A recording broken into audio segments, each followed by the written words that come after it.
PowerToys is a set of free utilities designed to boost productivity and customize your desktop experience. To download and install Microsoft PowerToys, type Microsoft Store in the search box and open it.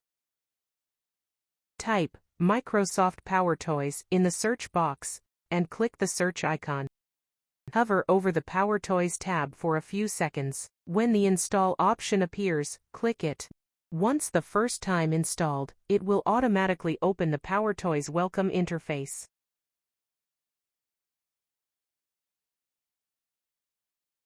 Press Win plus Shift plus to explore FancyZones for advanced window management.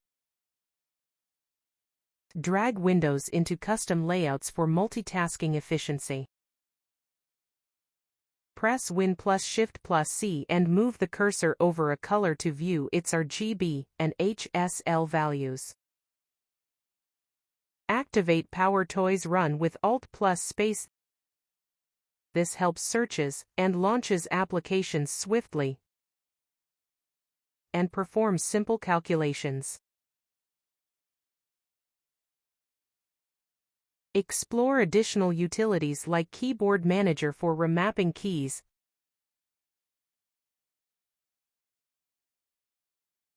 and Image Resizer for quick image adjustments directly from File Explorer. By integrating Microsoft PowerToys into your workflow, you can personalize and optimize your Windows experience like never before. Don't forget to subscribe for more tips on maximizing your productivity.